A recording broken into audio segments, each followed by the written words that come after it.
Hey everybody, thank you for checking out the Performance Anxiety on the Pantheon Podcast Network. I'm your host, Mark, and Lyle Hysen is our guest today. Lyle's career in music has been different from most, and as the drummer for the grammatically incorrect Damen, he schlepped his drums across the States and Europe. He toured with Screaming Trees and Nirvana before grunge took over the world. The band even toured as Arthur Lee's backing band for a while.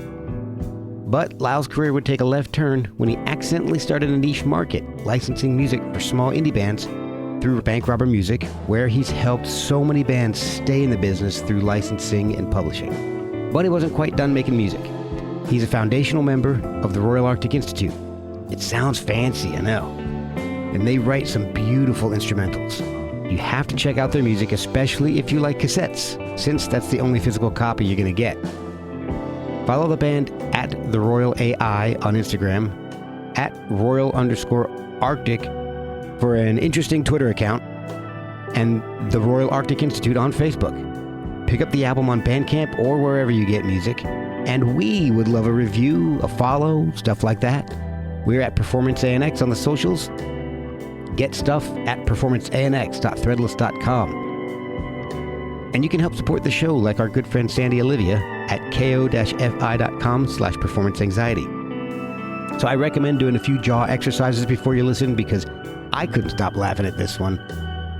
So welcome Lyle Hysen from the Royal Arctic Institute on Performance Anxiety, part of the Pantheon Podcast Network.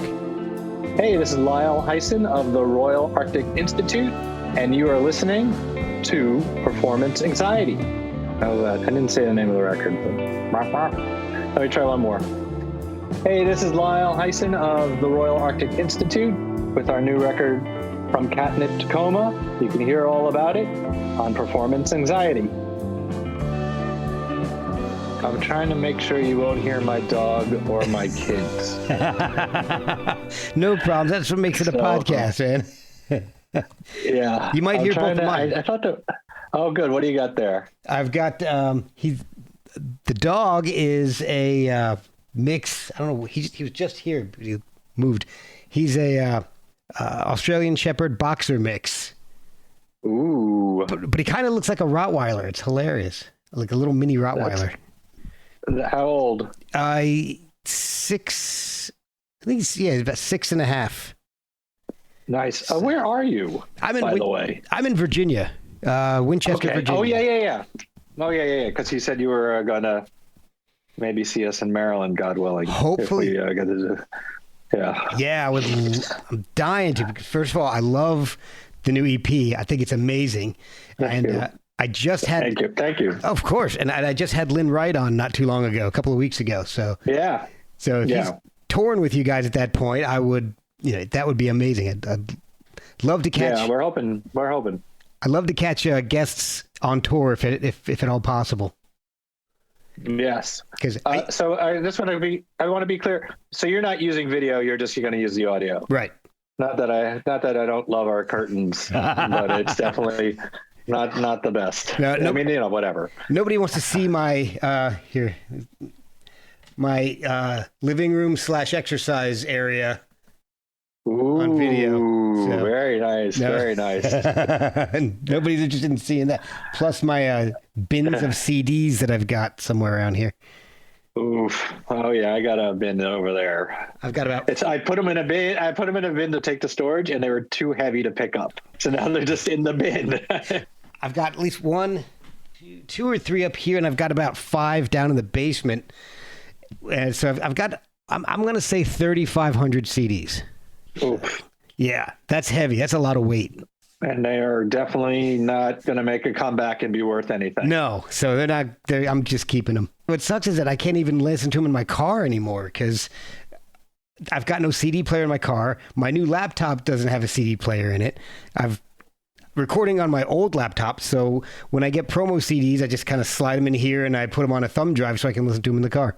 I was just about to burn an old CD because I couldn't find it on the internet, and the drive thing wasn't working. And I was like, "Oh, you just can't do this to me." I know. I know. It's just like, come on. I got to be able to play the CD. I know. It's not on the streamers. And CDs are a little more, well, to me, a lot more convenient than vinyl. If I buy vinyl, it's basically because it's for collectability. It's not to play. Sometimes I wish they would just sell the booklets. Yeah. You know, like with some of the times I'm like, oh, I just want the book. Like the replacements, one of the replacements for your shoes, I was like, I don't really need Pleased to Meet Me, the whole thing. I mean, it's not my, I just need the book. I want to read about it. And I don't know. I guess they can't do that.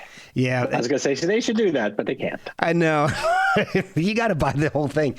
And I'm a real tactile person. I need to have that piece of plastic, whatever it is.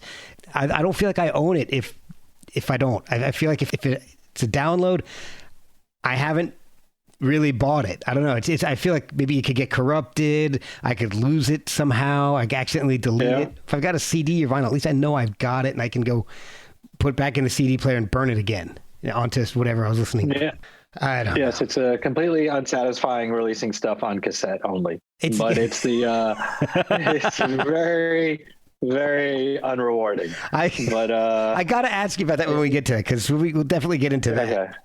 So it's funny. I couldn't tell how old you were from listening to all the podcasts, because you talk about a lot of old school stuff. And then last week you were talking about that Failure was like one of your first bands. I was like, well, that knocks them down a couple of generations, at least a generation. I am 48. Okay. But like the Ellen Foley conversation, maybe it's just you just do your research. It's like you really knew a lot about Ellen, like more, more than anybody. More than I think anybody needs to. More than people need to. That's for sure. Yeah, I was impressed. It's like, man, this guy went deep. I was like, maybe he's a big fan. But then I heard the Failure thing. I was like, nah. Oh yeah. Oh, he's just doing his work. Oh my God, she was a sweetheart. Oh, that was a good one. Thanks, man. I appreciate it. As I pull up my notes, so a little belated thank you for joining me on the podcast tonight. This is really cool. I'm really enjoying the new album, and I went back and was listening to the other releases and the Damen releases. So I really I haven't heard that stuff in ages. So it was really nice to go back and listen to that. Well, thank you. Thanks. I'm glad you're able to find them and give them a spin. Yeah. Yeah. So musically, you were a drummer. Yes. Was drumming, or were drums, I guess, your first instrument, or was there something else that got you into playing music? No, I was a piano kid, through parents and lessons and stuff. And I played piano, and like most musical things, I wasn't very good. And I actually played piano as I got more into punk and stuff. And but after a while, that kind of hit the wall. And so I met these guys, the Misguided, and they didn't know how to play their instruments. And they said, "We heard you're a drummer." And I was like, "Sure." And I was a drummer. And that's how I started drumming. I mean, it was just we were all at the same level pretty much of learning how to play together. So it was really a good, not good for the listener, just good for us, to try to learn as we go. A lot of that stuff. Some of the drummers, not the Misguided, but that was my hardcore band, but a lot of other contemporary hardcore drummers, some were amazing and some weren't very good either. So it was, I felt it was okay to not be competent. It was okay. Yeah. Well, I was trying. Yeah, exactly. It was your first. I can't imagine, with the Misguided, were there any aspirations of becoming a professional musician at that point, or was that just for fun? I was really in the DIY hardcore punk kind of thing. And, your big aspirations were, I want to play CDs on a Sunday, or I want to put out a single, and all those things you kind of did yourself. It wasn't really like we were like, oh, we're going to get signed to Alternative Tentacles or Discord. There was really no Discord for New York. And so we put out a couple of singles ourselves, and that was fine.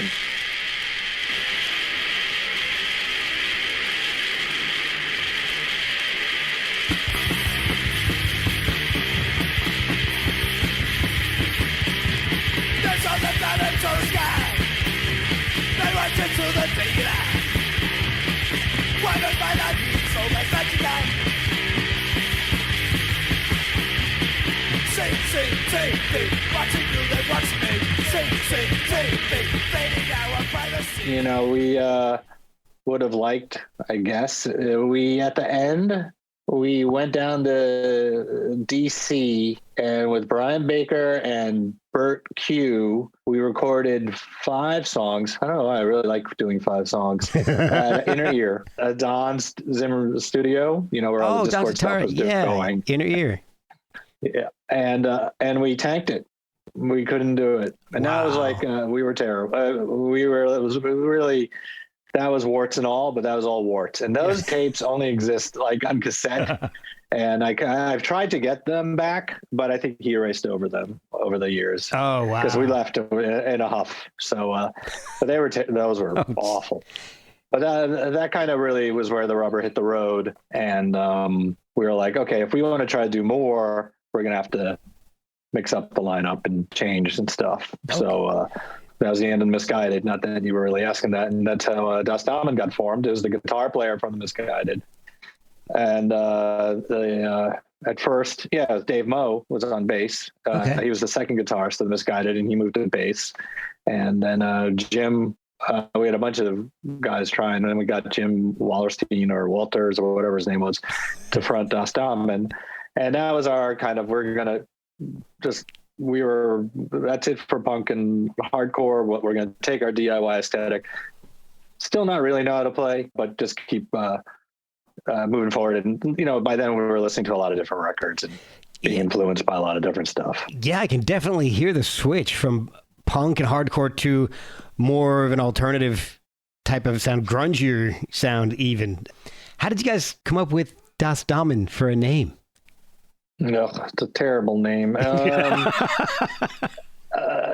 I think Alex might have named it. Yeah. I mean, our contemporaries, Die Kreutzen, were around at that point, and we loved them. And, we had long hair then, and people were making fun of us then for that. So it was a ladies thing, and we couldn't be called the ladies. So it kind of just evolved into, Das Damen, which is grammatically incorrect, which for all our years of touring in Germany really drove everybody nuts, and so... which I'm sure actually felt probably pretty good. Yeah, but now it's a terrible Google. Like, if I'm trying to find something for Das Damen, I just end up getting, like, ladies soccer jerseys in Germany. Like, it's a nightmare. So, not as bad as Googling the Royal Arctic Institute, which is just a whole other train wreck. But, the Das Damen, but that stuck, and that's the hill we died on. That was the name we stuck with. I liked Das Damen. Going back, I kind of forgot how much I liked it. It's really interesting stuff. It fits so much of that time period. Like Triskaidekaphobe is a great album. I was actually listening to it today. Pendant, 7. Siren Plug, Ruby Woodpecker. I love that song. I mean, those are great songs.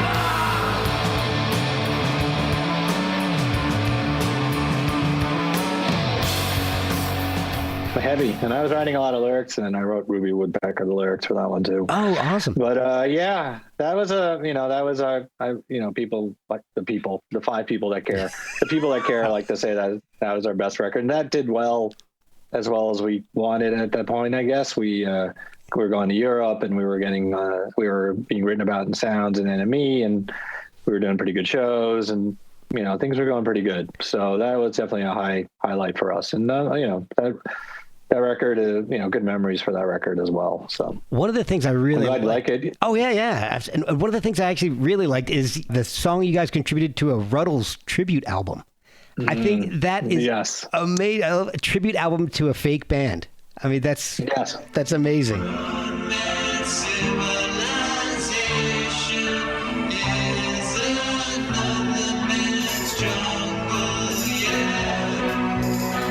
They say Yeah,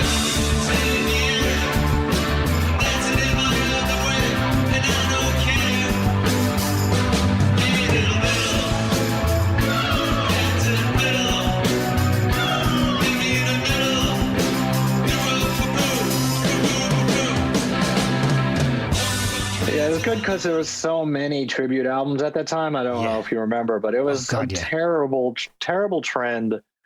So when they're like, I think we did a couple.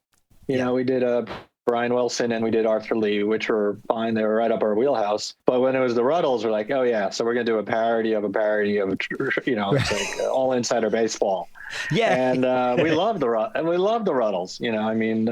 Has anyone done a Spinal Tap tribute album? That seems to be something that would have been done. Or I'm not aware of one, but that would be amazing. Especially if somebody took the route that you guys did, because at the end I noticed there's a little nod to Seeds of Love by Tears for Fears, which is also their version of I Am the Walrus, which the song you guys did, Piggy in the Middle, is riff on I Am the Walrus. I love that little inside joke there. I think that's just wonderful. I think we say Tears of Fear. Tears of Fear really suck. Yeah, is the chorus, is the refrain we're singing. That song really drove us mad. It was driving us nuts. It was everywhere. We could not escape that song. No. So we love the Ruddles, and I'm hoping with that new Beatles doc that there's somehow that the Ruddles, there's an extended Ruddles thing, even though half of them are passed away, I think, of the OG Ruddles, so that'd be tough. But a 6-hour Ruddles doc, that would be amazing. I'm all in, dude. I'm all in. Yeah, I think I'm going to put I want to do Saucy Jack. I want to do one of the more obscure tracks that aren't on the album, that are only in the movie. So I'm going with Saucy Jack. Yeah, you think they got 2 lyrics in the movie? You'd have to. Yeah, man, that'd give you a lot of freedom. I want you to know, I have to say, I was just listening to it last night because at the dinner table, I always say pass the Saucy Jack. And at this point, the daughters are old enough to be like, why the hell do you say that? And I was like, well, he was a haughty one, right? And so I had to break out the phone and play that track for them. So, that's one of my favorite movies of all time. So of course, love Spinal Tap. So you mentioned that you did an Arthur Lee tribute. Now, did you actually end up working with Arthur Lee at some point? Yes, we actually did 3 small East Coast tours with Arthur as his band. Oh, that's awesome. It was amazing. It was absolutely amazing. Oh man, that's gotta be like a dream. Yeah, it was insane. I remember one time just being at sound check and his voice coming through the monitor, and I was like, how is this even happening to me? And how can I be playing with someone who sings so good? Yeah. Because it was just amazing. But he was a wild card, so some of the shows were better than others, and it's very poorly documented. There's no photos. I have a couple of ticket stubs. I have some bootlegs and some faded memories, but it was really I actually even wrote about it. There was an Arthur Lee fanzine back then called The Castle, and I did a tour diary for that, and that's somewhere deep in storage. Wow. But I remember after the first one, Arthur was really mad about that. He was like, oh, the writer is here, the writer. So he didn't like that I was writing about how great a time we were having, but he was very, he was a roller coaster ride of rock. Yeah. He was everything you'd imagine he would be.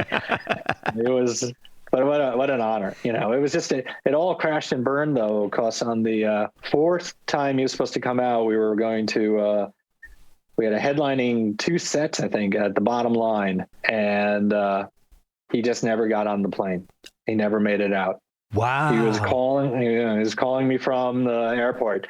They're after me. It was when the gun charges started happening for him. He was getting arrested for guns. Oh. So he's like, they're here, they're following me, and they're after me, and I can't get on the plane. And so we didn't play, because we didn't have Arthur. Yeah. We just had the 3 of us. And I almost kind of regret it, because I heard everyone just kind of hung around, and we should have just made it into a jam or something. But oh man. And after that, he came back maybe once or twice with the Zombies, doing those tours at the end, and that was it. But yeah, he was awesome. It was awesome. It was really, really like nothing you ever think you'd get, and nothing you'd ever imagine you would step into. Yeah. And then it's like, and talk about playing above your pay grade. Like I could not play those songs, and I was like, all right, I guess this works. House is not a motel. Yeah, no, it's sort of, but people liked it. There's most of the. I find when I'm digging around for that, most of the memories are good, and most people wrote good stuff. One grumpy guy, of course, you only remember the grumpy. Oh yeah, was they were too punk, which we were. We were older and rocking, but we were just kind of blazing through those songs. Yeah, so it was super fun. What happened with the band? The band dissolved. Gosh, so it was the early 90s, was it? Let me pull up my notes here. What was the year that punk broke? No, 91. Then we broke up in 91. We called it quits. Yeah, we had as famously documented, our last couple of years of touring, we toured with Screaming Trees and of course Nirvana. And after those tours, we were pretty much done. Actually, I think it went Nirvana, then the Screaming Trees. And we were supposed to do a West Coast show in LA with the Screaming Trees, and that was kind of like our last gasp. Like we were like, okay, this will be a showcase of some sorts. Yeah. If you remember at that time, all the bands, grunge was just kicking in, and everyone was getting signed. And we already went through the era when like Soul Asylum and Buffalo Tom and all those bands got signed, and we didn't get signed. And so then it was starting again. Yeah. And so once that show in LA got canceled, we were offered a New Year's Eve gig in Austria. So we did we did Berlin and Austria, and we broke up on New Year's of 90 into 91. Oh, wow. And that felt like a good way to go out. And that was that. I mean, such different times now, right? Like we could have definitely hung in there and put our records out on Bandcamp and found out somewhat toured, and it was so hard to know at that time where you were really at. We were kind of like, okay, we're doing okay, but not as good as everybody else. It just seemed so fruitless, and we were really broke. We were broke for a very long time, and that was one of the reasons we had to give it up. We were just losing money a lot, so it was just like, so we couldn't do it, and it wasn't really the time that bands, we couldn't segue into being part-time rock. I mean, we were just so full-time rock that we couldn't do weekend rock at that time. So yeah, I mean, it was very bittersweet, but it was time, and everything happens for a reason and all that crap. I mean, I can only imagine being on tour late 80s, early 90s with Nirvana and the Trees. I was a huge Screaming Trees fan. And I heard the stories.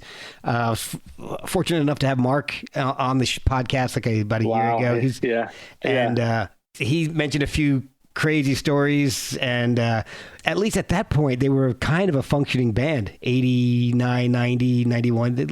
Yeah, that's when we were with them, yeah. Sort of functioning. Yeah. Somewhat functioning. as best as they could do. Yeah, he was awesome. But here's a Damen and Screaming Trees fun fact that we only recently found out, is that we had a song called Gray, Is It Black?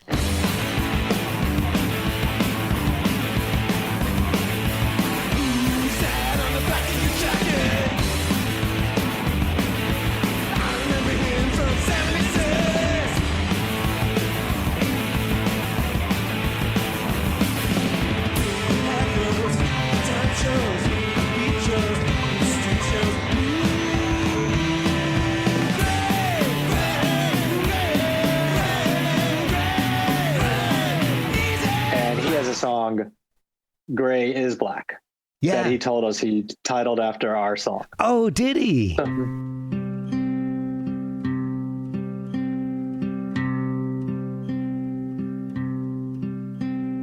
Gray goes black, dead white, and maybe blue.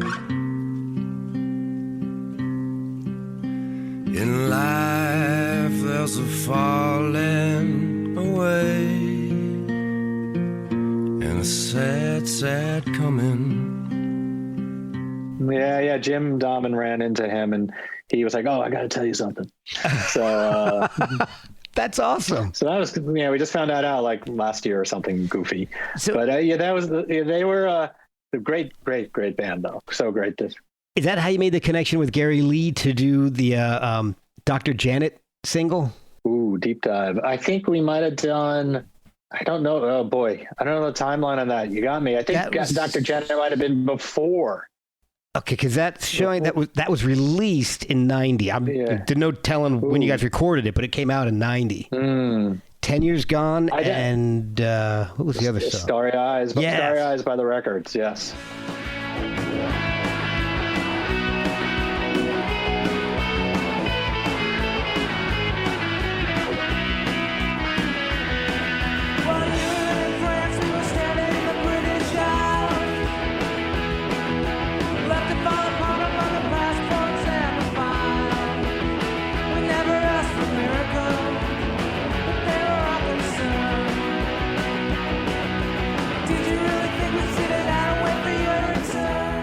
I will have to go back into the deep recess of asking my friend Brian, who put out that song and was my roommate, Brian Long. He was Ringer's Lactate Records, and I was part of that idea. Like I was like, Brian was my roommate, like I was saying, and he was going to start a label. So I was like, oh, let's start with a bang. Let's do an all-star supergroup.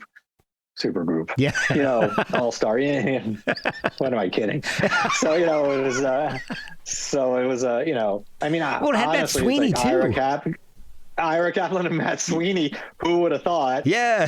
That, Chavez. I love Sweeney, but it was just insane that he's become the guy. Yeah. So. Okay. I really didn't even know who he was until Swan came out. So Skunk. You got to do a deep dive on him. Skunk. Yeah, Skunk. We helped Skunk get signed to Twin Tone. So, but he's been very over the decades, he's very appreciative that we were helping him then. We got him shows. We treated him like the little baby band that band of brothers that they were of. Very, they were so fun and such good dudes. So, and what's amazing is I only found out about that by researching, and I haven't even heard it yet. I'm dying to hear it. Which one, Dr. Janet? Yeah, that's a tough one. It's not nowhere. It is. It's nowhere. I looked on YouTube. I did search it for it, and all I can do is find it for sale. And I don't have enough time to buy it and get it in here. So. I know. I might have. Someone might have ripped me one of them. If I find it, I'll send it to you. Oh, that would be amazing. Yeah, no. Yeah, it's insane. It's like off the grid. Yeah. It's almost like it didn't exist. But it did. It's a weird footnote. It's a weird ass footnote. It's on Discogs, so I know it existed. Yeah. And there's 31 of them for sale on Discogs. Not a lot of dedicated fans there. Some people cleaning out their collection. Am I going to listen to this not as good cover of the records? I'm going to have to get that because I don't know where I'm going to play it because I have a record player somewhere, but I don't know where. I'll have to figure out how to do that. But we'll be right back after a word from our sponsors. Is that when you started getting into management and then the publishing and licensing side of things? Because you show up after Das Damen broke up, after Mousetrap. There's some singles, some comp appearances like Vineland, Dr. Janet, and then Gigantic, and the only LP I could find was Viewmaster. Yeah, great. Yeah.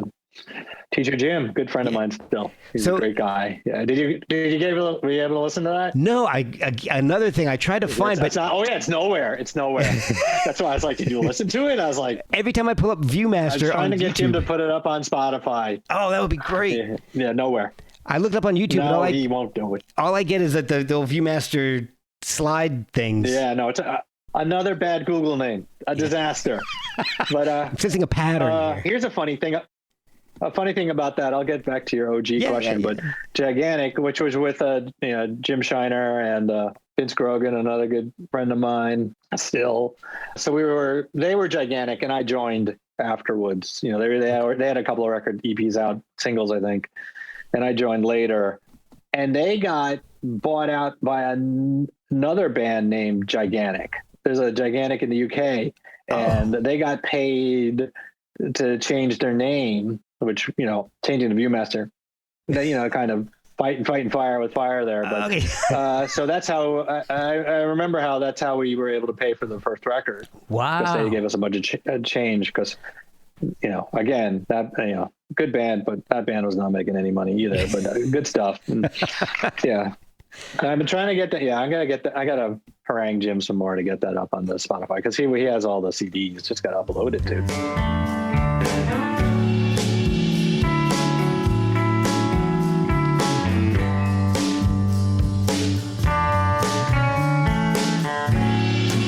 Someone raises a fist in your throat.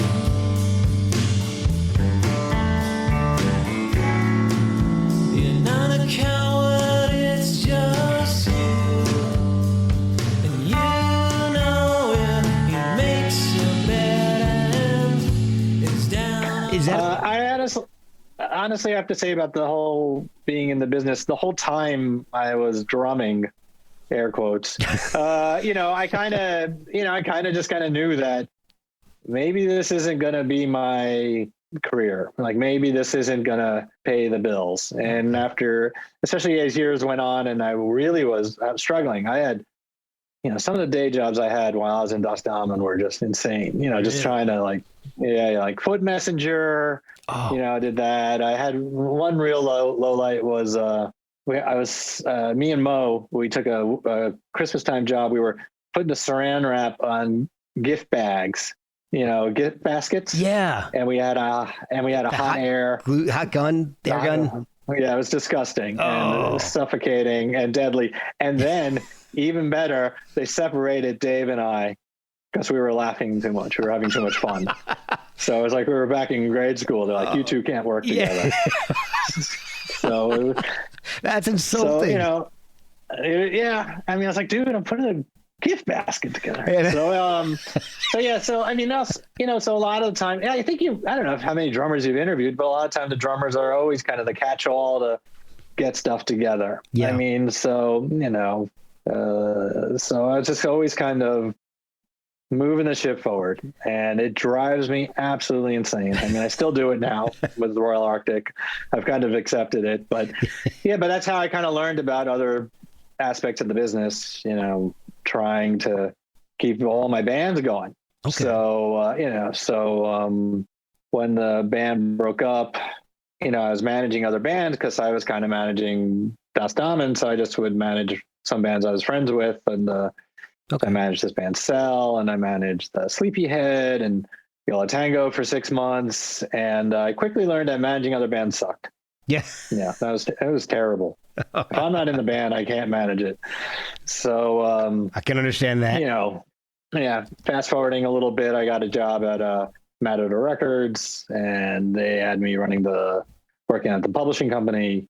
I did that for a decade, and that got me into licensing. And then 15 years ago, about Bank Robber was started. So it was all, but it's weird. Like even the Matador gig, I probably got because I knew Gerard and Chris from just hanging out in New York. It wasn't like I did a job interview or anything like that. Oh, and cool. That's the best way to get a job. Yeah, I never got hired off of a job interview, except maybe the shrink wrap, the shrink wrap gig. So that's it. I always just wanted to be involved with music. Obviously, sure, playing drums, getting paid to play drums would be awesome. But that just didn't seem to be a thing. It might go all the way back to not really knowing how to play. But it's okay. I'm still involved in music. I love music I work with. I've got to help a lot of bands, which has really been great. And, and I've kept a lot of even though what I do, mainly putting songs in commercials and film and TV shows, I basically have kept a DIY aesthetic about the whole thing, trying not to work with major labels, and trying to help the indies and try to keep that going as much as I can. So, not so bad. You were kind of a pioneer in that, from what I understand, though, getting like smaller bands into commercials and movies and things. Because if I'm understanding, from my research, companies will come to you, and while you were doing the licensing for, maybe it was with Matador, I'm not really sure. Matador, yeah. Yeah, asking for a certain band, and it wouldn't be available, so you would suggest another band.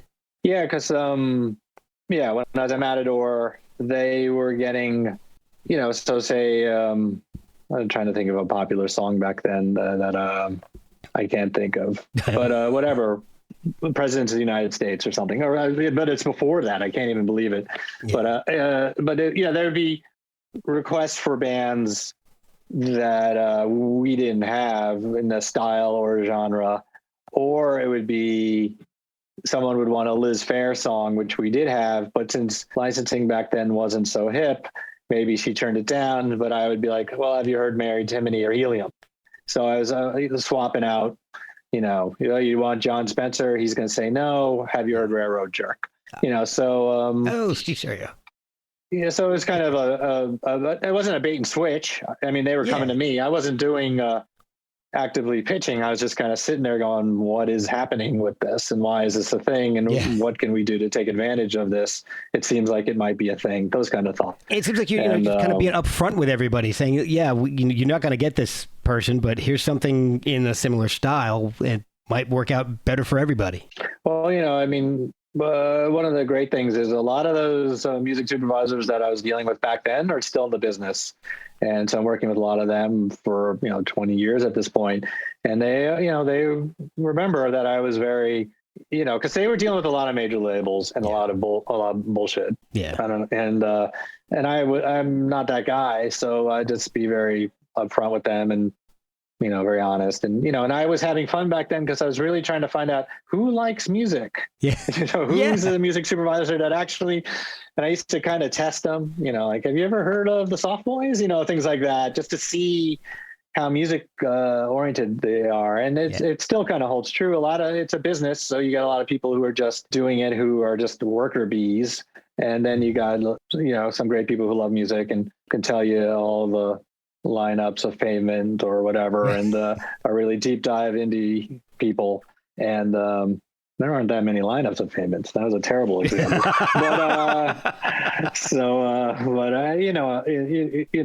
Okay, name every bass player of Yola Tango. Gosh. So it's fun, and I still, it's great, just you get to, when you find people that are as enthusiastic about music as you are, it's great. And then it's good. So I've had lifelong friends, that I've met through doing this gig. So, was there a placement that you're like particularly proud of? Anything that just sticks with you? Oof.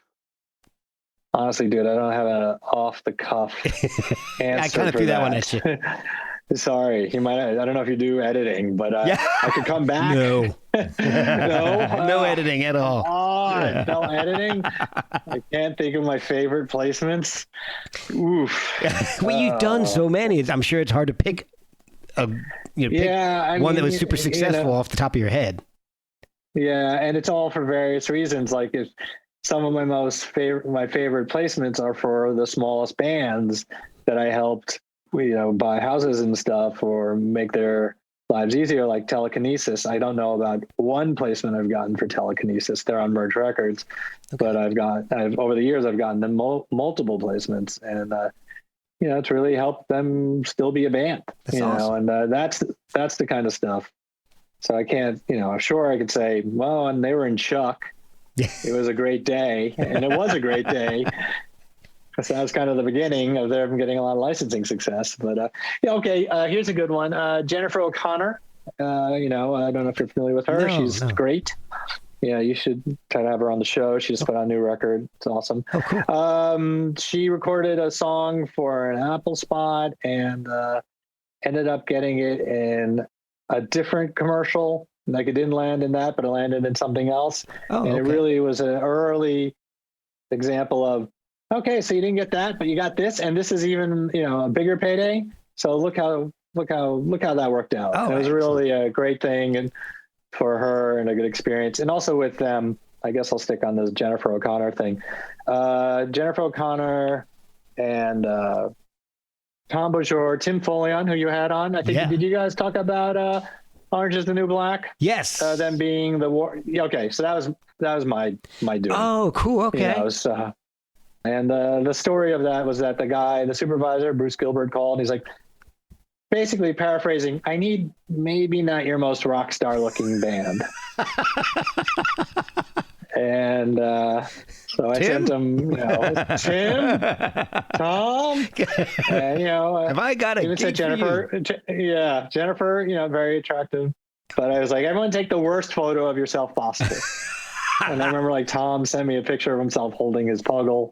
So they didn't have Jennifer on camera because they didn't think that the warden would be in a band with the lady since he was watching lady prison people. Yeah. So, but she did help on the recording. Oh, cool. So, Cause their moms want kids, and it's just not fair. We gotta get those workers out of there. There's workers in the man, you don't know them well, but they're red-blooded American boys trapped in a cold black hell.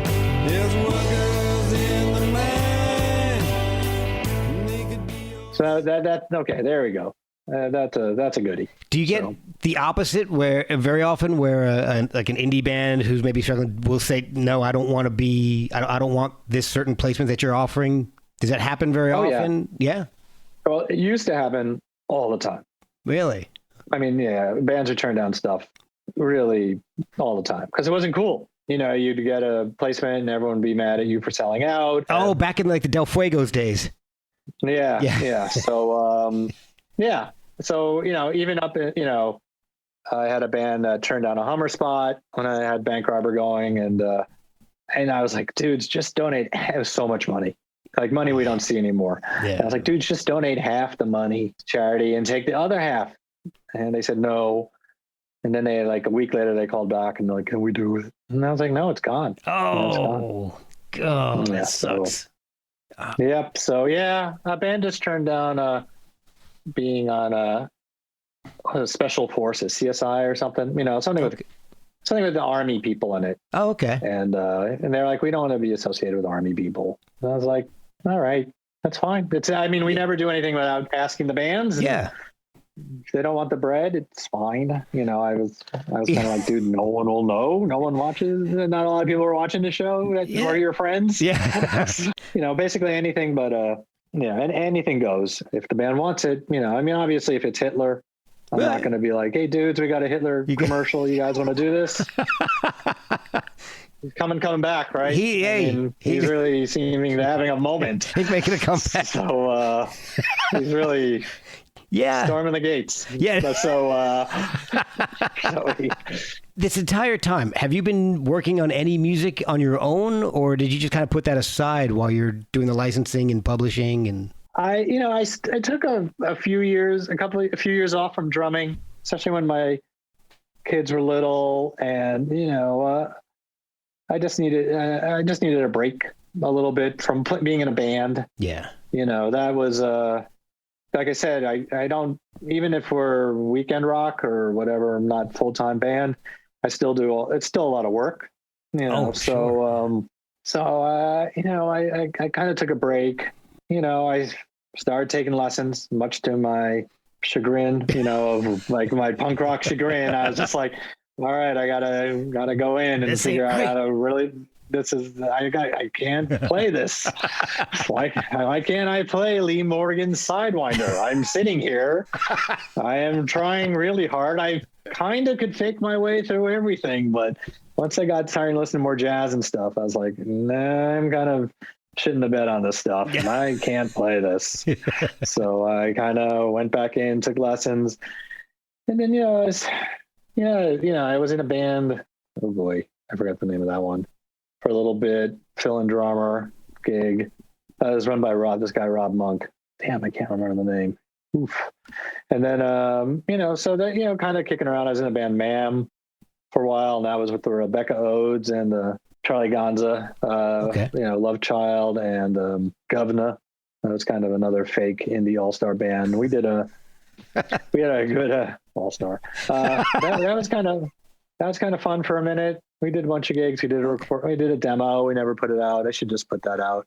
It was even before everyone was just releasing everything. It was still a little early on that. For Bandcamp maybe. You seem to be just ahead of the curve.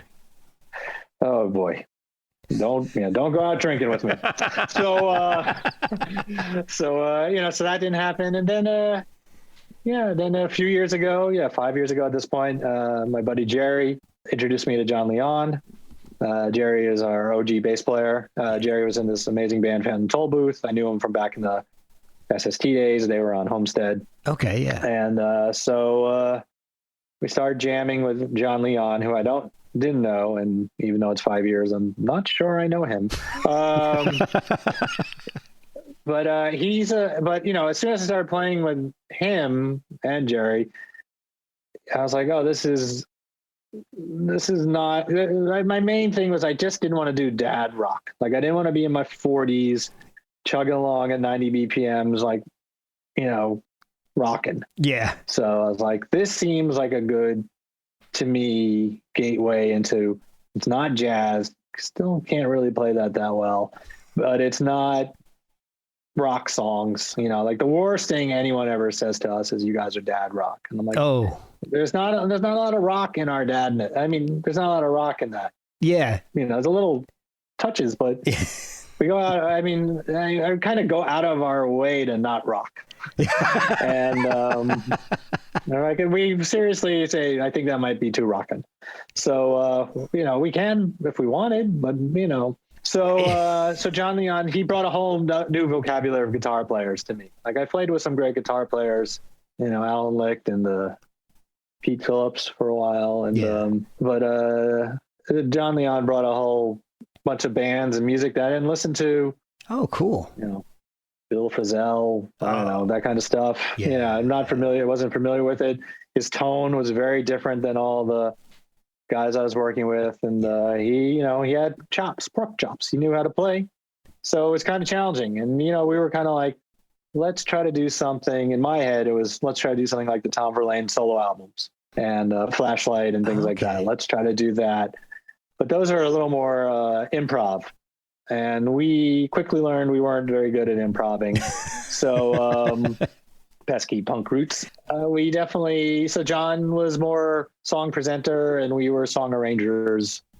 And, it was fully on. We were practicing maybe only for 6 months, and Tim was booking someplace in Hoboken, the Issa's Art Gallery. And he's like, you guys should play. And I was like, we're not really even a thing, And, but the stakes were so low.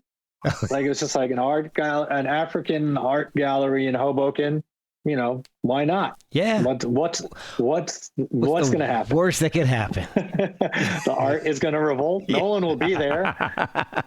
So we did it, and they're like, "Oh yeah, we should try to do that again." And so we did. And it's been fun. It's still fun. It gets. Sometimes it gets a little tough. 5 guys and 5 white guys in the. Doing some kind of jazzy rock music is not really buzzy. Yeah, we're not getting a lot of TikTok. Right. So, but the thing is, it doesn't matter. We really have we're happy. This time we went a little nuts and hired a publicist. We that was a big step for us, and we've had a label, and then we have a new label now, and it's great. I'm happy because I get to play. We get to hang out every weekend, and we practice. And now that Dave Moe, if you're following the story well, who was my buddy from The Misguided, and actually he was at my bar mitzvah. Oh, wow. He was so he's in the band now on bass, and so it's just great. It's a blast. And you also added one of my favorite guitarists, Lynn Wright, who with James Hall, Bee and Flower, Ballroom Dance is Dead. Yeah, love Lynn stuff. And the Wireman. Yeah, he does not like hearing me say it, but he is really great. Yeah. And I am really having a hard time keeping up. But he's he's a very sweet guy. He is. He really is. That sounds good, Lyle. Does he really think that? But he's great. So he's brought a whole nother thing. Like him and John are friends. So it was kind of like, I'm going to bring in Mo, and he's like, I'm going to bring in Lynn, and we're just going to try. And then Lynn played on 3 songs on the EP, and then for Sodium Light that came out last year.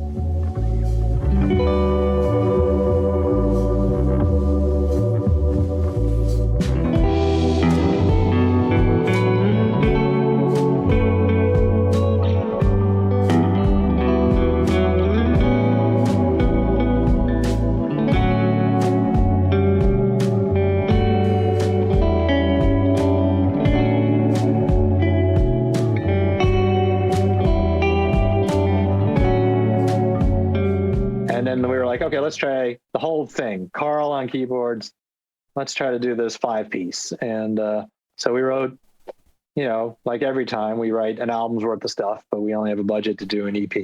Right. And then I had grandiose dreams of putting both EPs on one piece of vinyl.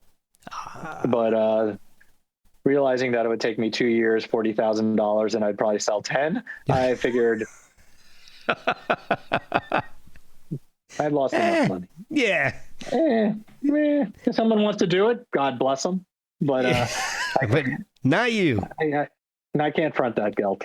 But so it's been wild. Like, and luck, weird, obviously Corona and all that stuff. But John and David both work in hospitals, so we were able to. When they were getting tested when no one else was getting tested, and we were able to practice early on. Oh, so awesome. It really was a coping mechanism that a lot of other bands and people didn't have. Like, we would just be like in a room, but it'd be 6 feet apart, and they were clear. I was masked. We were all masked, and we had ventilators and doors, and we were able to play a lot compared to most bands during the pandemic. And we did we recorded Sodium Light in September of the pandemic, and then we recorded this one in June and July, which seemed like good times. But it's funny, as this new record comes out now, it seems more appropriate for right now than I thought it would be. Maybe by February 5th, February 4th, it will be everything will be sunshine and roses again, or at least back to May. Remember May? May was a pretty good month. Yeah. But right now, as we are getting this record out to the world and people are listening to it, I'm kind of like, this is unfortunately your soundtrack for 2022 is this record. Yeah. So. Well, I've got a couple questions about the band. Tune in and bum out is my tune in and bum out is the so go. I like that. All right, so the band's name is the Royal Arctic Institute. Is there anything to that, or does it just sound good? No, it's some pretentious John Leon book thing. It's a book thing. Okay. All the stuff, all the titles, and all the long words, those are all John Leon. So I'm not the best interview on that stuff. I mean, it's funny. I was like, should I Google it? I know the answer. I know the answer for the Shore Leave of Faraphonesia. That's from a heavy metal magazine. I know some of the answers off the top of my head. Maybe I should refresh before I do another. Like, we're going to do 1,000 of these. Well, and the song titles have some pretty interesting names. Even going back to the first one, Japanese Viperina.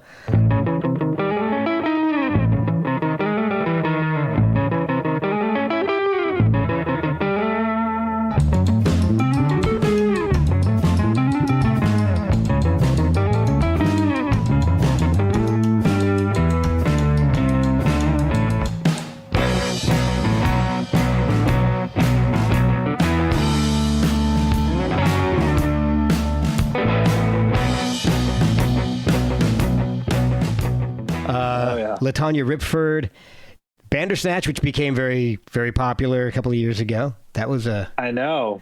We were not trending, but we were trending. Again, ahead of the curve. Bandersnatch. I know. Good call on that. I know. I was like, when that came on the TV, I was like, really? Yeah. Bandersnatch. Come on.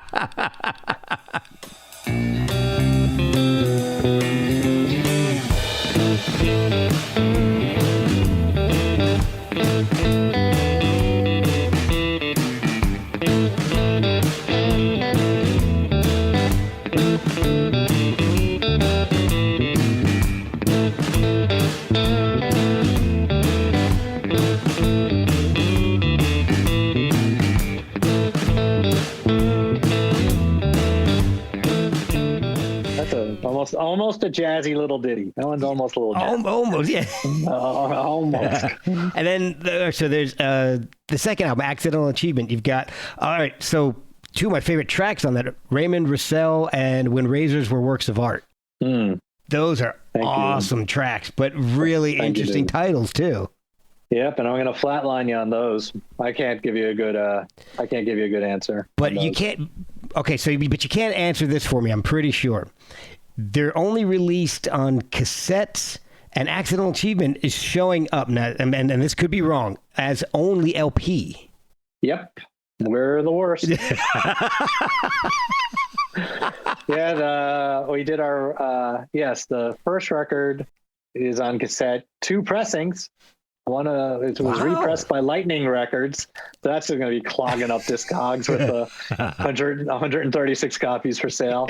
Yeah, we self-released it the first time, and then Lightning Records, this awesome guy, Cy Dune, he reissued it, which was awesome. And then we signed Rhyme and Reason Records, who I have to say, much to my, I said, don't put it on vinyl. Because we're not that popular, and you're gonna have a lot of copies. And so they put it on vinyl. Looks great. Couldn't be happier. Love the Accidental Achievement. Obviously, love that title. Yeah. That's a goodie. And because we didn't actually ever mean to get this far, so it was an accidental achievement. Nice. So we're like, wow, we're putting on an album. But that's going to be on vinyl. Whoa. And I'm not paying for it. Yeah. So I love the Rhyme and Reason. They're great and very supportive. And then Sodium Light was also another cassette only release. Yeah. Because there are none available for sale of Sodium Light or French Method on Discogs. Not available at all. Yes. They should come to my storage space. But yes, no, we got a few. But I know. I guess we haven't made it. We aren't even Discogs worthy yet. Or everybody's hanging on to them. Nobody wants to get rid of them. I mean, they like it. That's what I'm thinking. I like this. I like this energy. So yeah, when it was time to do the new EP, obviously we weren't going to do vinyl. So and again, we only had a limited budget to record stuff. So we recorded with my buddy Tom Bajor, who did all the other recordings.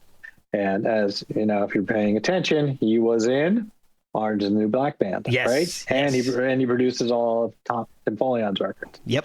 So we got to knock out that EP during COVID, and that was a great experience. And since, like I was saying, we were practicing a lot, we had a lot of songs, So we kind of went back 6 months later into the studio, but this time with James McNew. And there you go. That's the new record. So are you guys writing it all together as a band, or is somebody coming in with an idea and you guys are just adding to it? How does the songwriting work in the band? It's still OG Leon pretty much comes in with an idea. Okay. But especially with the 5-piece and with Dave Moe on bass, it really gets dissected. Like I think on the earlier records with the trio, I was more in the producer, songwriter, arrangement mode with Jerry, and but now Mo and Lynn, obviously Lynn is he's bringing in chords I've never even heard of, and Mo is very obsessed with song structure and all that kind of good stuff. So I don't know, it gives me a little more time to post on the socials for the band or something. There you go. Let them do it. I'm sitting there, but I still have my 2 cents, but it's more of a 5, and then Carl as well. I mean, if you listen to Prince of Wisconsin from the last EP, that's John wrote it, but it's Carl's song. All keyboards, all piano, that's his baby.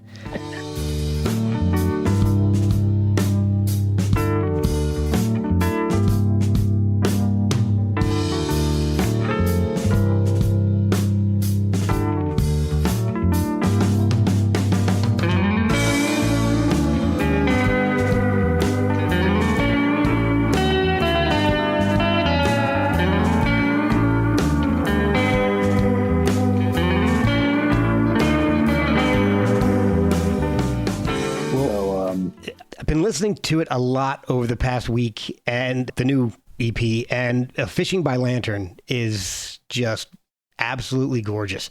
It's one of my favorite songs I've heard in the last 6 months of doing podcasting and listening to album after album after album, much like I'm sure you end up doing every day. But I absolutely love that song, and I know it's only January, but that's going to stay in my playlist for the year. It's just, I absolutely love that song.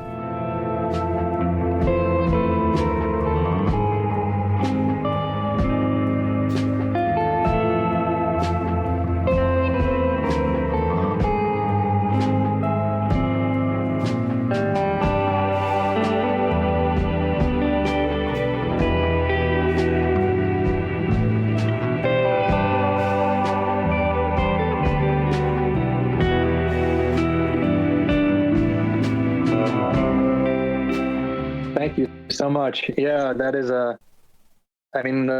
the video, we did a Shore Leave to Paranesia because it's a little more upbeat. That's the most upbeat track on the record. Yeah.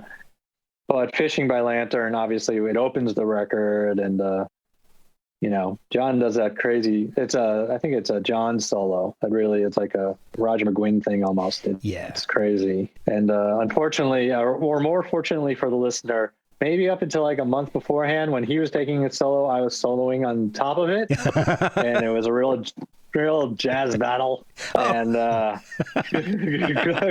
but cooler heads prevailed, meaning I was like, I think I'm going to stop playing all those notes and let the guy who can play all the notes play the notes. But makes sense. One of these days I'll stretch it. I'll stretch it out. But right now we're really happy with that record. It was it's really live, really a throwback and recording. That's how McNew did it. Is maybe 2 mics on the drums, a lot of room mics, very, very much live, hardly any overdubs, no digital editing, nothing, no magic. Wow. Much like my podcast.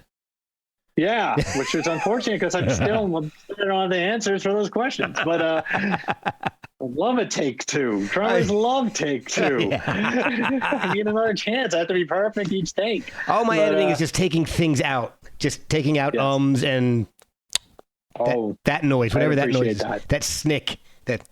Oh, yeah. I don't think we got any dog barks. Not yet. Any dog barks on your? Yeah, no. I haven't seen my dog. I don't know where he went. But I was knocked out. So my kids. I got all teenagers. I don't know how old your kids are, but they're all scattered to the wind right now. We're expecting like 9 inches of snow tonight, so they're all hunkered down in their rooms at this point.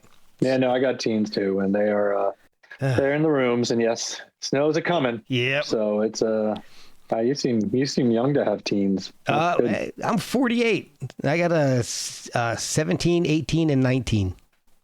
Shit, dude. Yeah. Mazel tov. Thank you. Boys or girls? Boys or girls? What do you got there? 2 girls and a boy in the middle. No boy. Yeah. He's going to be a good dude. Yeah. Like those ladies are going to make sure he's a good dude. Oh yeah. He likes to pick on them, but they fight a lot, but they love each other. You can tell it's the brother sister fight. It's always resolved at the end because I make sure it's resolved. But all right, so I've got another question about the EP because I thought this was interesting. It's kind of a concept EP because you would prefer to have the listener listen to it as one continuous piece instead of 5 individual tracks. Yeah, we were really talking about wanting to do vinyl. Like we just wanted to press it as one long groove, like without breaks. Just because. Wow. Relax your mind. Like just get into it and not. Is that song over? Or what's this new song? What's that song? And everyone's just kind of like zipping through stuff on their computer, listening to the first minute and stuff. It's like, if you're gonna commit, if you're gonna listen to us, God bless you. That makes you the third person. But I just want it to be. I think the experience, especially the last 3 songs, we really tried to stream them almost as one. Okay. And but it's very hard in the digital age to do that. When you put your shit up on Bandcamp, it's like doink, doink, doink, doink, doink. And Spotify's even worse. They'll fucking scramble it for you. Yeah. They'll change the sequence, which if you can imagine, we labored over that shit. Yes. That's we worked very hard as Adele did. So, we just don't have the power to write to them to be like, don't put the sequencing robot on. So yeah, we want to, we're trying to get people to embrace it as one and spend the 25 minutes or whatever it is with it, which is asking a lot. I get it, but if people can make it through a 6-hour doc on the Beatles, maybe you can spend 20 minutes listening to us. Yeah. I'll tell you, it's perfect for a commute. I've got a 45-minute commute to work, and so I can almost listen to it twice. Whoa. Yeah, that's like Circle Jerks Group Sex is my favorite record to run to because it's only 15 minutes. There you go. So and then I could do about 1 mile. So it's when that record's over, I know I've crossed that finish line. You met your goal. So so this is a terrible record to work out to. Our record is terrible. Maybe a good yoga record. Maybe. So it's a good commute record because you don't get all hyper and tensed up listening to it. It mellows you out. I know. I was trying to. Where were all those cars stuck in the snow in Minneapolis? Where was that? Well, it was in Virginia. Day. It was in Virginia. Yeah. I was trying to send them MP3s of the record to calm them down. Man, Could you imagine sitting in the car for all that time and being like, I could have watched the whole Beatles doc again. Oh my God. And again. And again. You could watch the entire, all 6 hours, 4 times. Good. I know. I was reading some tweets from people while they were in the snow in their cars, and they were delightful. I would be losing my shit. I'll tell you what. I was like, oh. One time, so I've worked for the same company now for 11 years. When I first started, my third year there, so we had a big snowstorm, and I left work early. And actually, I had car trouble, so my wife came and picked me up. She had the kids, and the kids were little at that time, and we knew there was going to be a big snowstorm. So we had a big old minivan. So she came down, picked me up, and I drove back. And literally 2 minutes out of the parking lot, the snow just hammered us.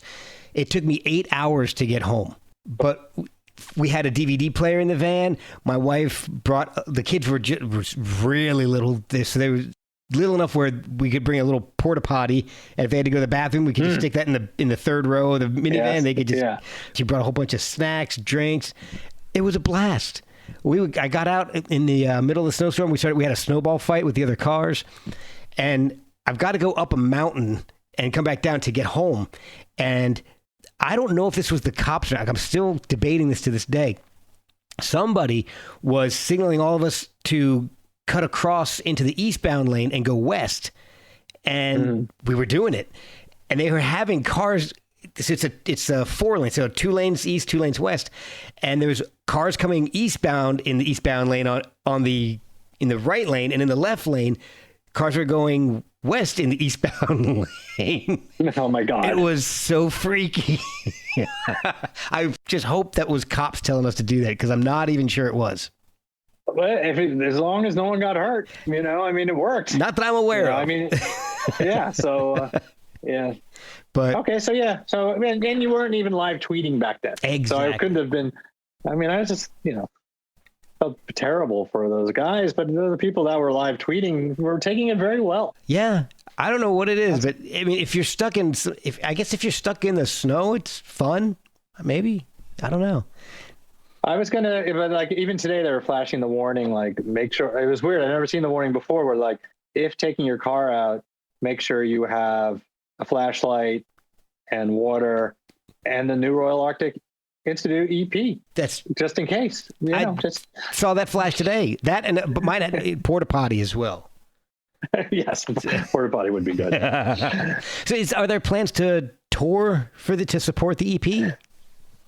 We are worker bees. So, but I have actually lined up, and we don't have a booking agent. Let's get real. Right. And I have actually managed to book weekend rock shows up and down the East Coast, 6 shows in February. Cool. And I'm just crossing my fingers that they're going to happen.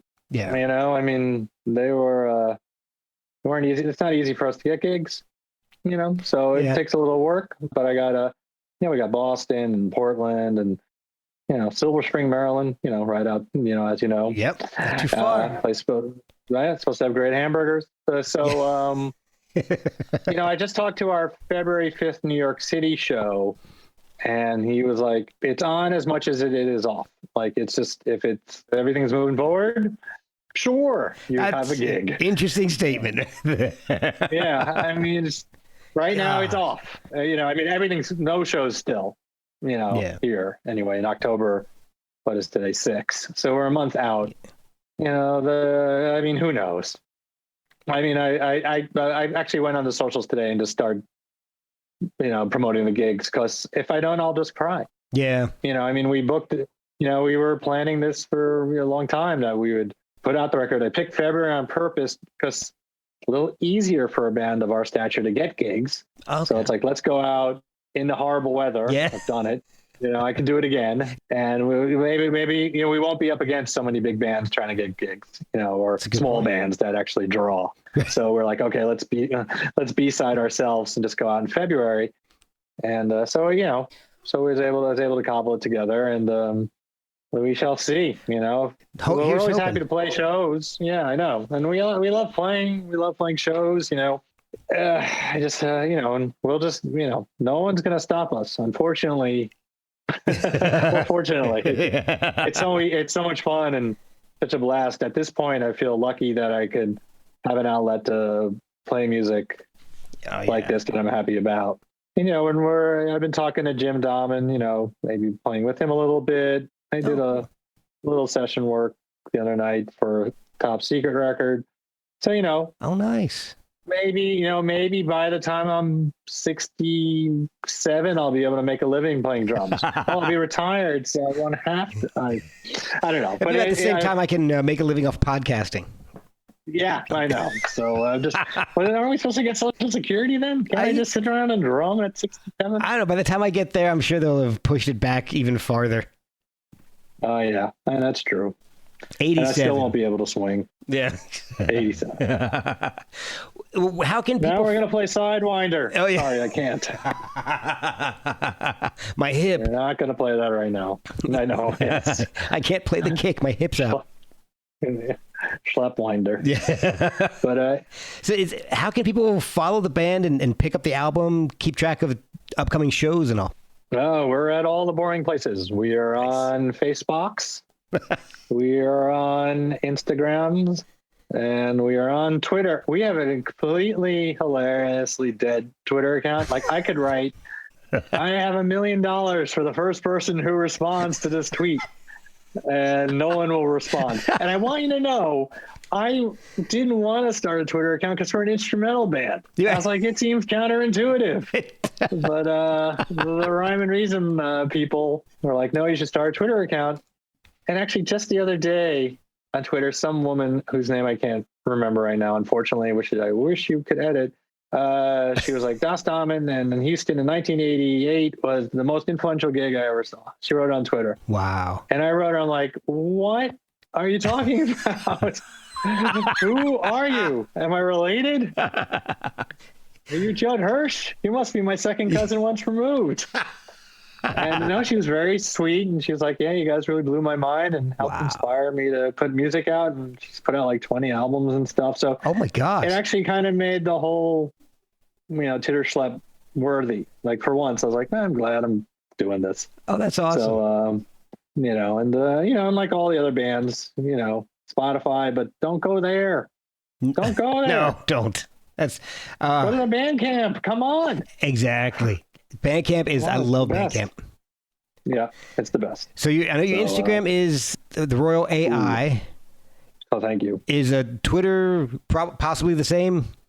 Something similar? But if you can read the Facebooks one, I will read you the Twitter one. We pull that right as I look. Yeah. I shut my phone off. Wasn't that good of me? Oh, I appreciate that. Oh my God. Okay. Wow. It's really hard. Our Twitter just rolls off the tongue, which probably will help us break 18 followers. It's at Royal_Arctic. Oh, okay. All right. At Royal_Arctic. Yeah. And you are the Royal Arctic Institute on Facebook. Yes. So we win on that one. So I mean, I'm on the socials, but it's like, for Das Bank Lyle, that's my Instagram, but you're going to see a lot of pictures of kids and dogs and clay, ceramics. One of my kids does ceramics. And, nice. So it's not the most exciting follow. There's some band stuff and some bank robber stuff, but that's the personal account. I just the other day kind of flipped out on Facebook and I was like, stop sending me demos. And then everyone's like, what? You want more demos? Oh, no. Well, I don't have any demos to send you, so. Thank you. And, I don't mind demos. They're fine. But I just stop sending them to me through my personal Facebook account. That's supposed to be like my cousin, Marsha writing me a message, not the dude from the band that sounds like Buffalo Tom with a record. I don't want to hear that, right? Send it to the company. Yeah, there you go. All right, so we got that message out. Stop sending... Yeah. Stop sending Lyle demos through his personal... demos at bankrobbermusic.com. Come on, how hard is that to figure out? Where should we send demos to this company? But you know what I do want to hear? You know what, you guys, band, for personal listening, if you're an instrumental band, send it my way. Not for work. I just want to hear what other instrumental bands are doing. Just for enjoyment. I know there's all the... Yeah, just like hearing what other ones are going on right now. I mean, it's weird. There's they're very jazzy, or they're very explosions in the sky, kind of that kind of stuff. Yeah, post-rock kind of. Yeah, so, and then there's a few that go in that tortoise lane, but not a lot. So I like hearing from other instrumental bands out on the socials and things like that. That's fun. You should follow my old school dude, Grainy Rock and Roll. He took bands, he took photos of bands in the late 70s. Ooh. So he has really early photos of AC/DC and Patti Smith and Led Zeppelin and stuff. And he was a real good friend of mine, Fred Brockman. I love name dropping all my friends because I'm going to make them listen to a 2.5 hour conversation with me. Just so that you can name drop them at the end of it. Yeah, Fred, you got to go to hour 2. Dude, our phone calls are usually 10 minutes when you're walking the dog. Nope, 2 hours.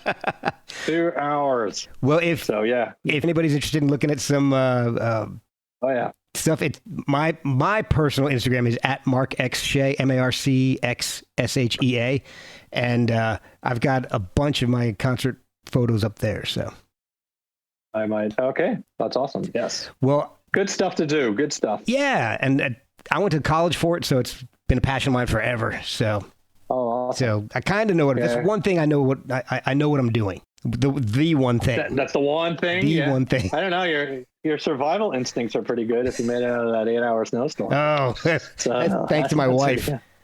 Oh, okay. I'll give her credit on that one. I probably would have murdered a few people. There we go. The unhappy tweet. Exactly. Well, this has been a blast, and I'm really loving the album. And it's thank you, Catnip Tacoma, and listen to it as a whole.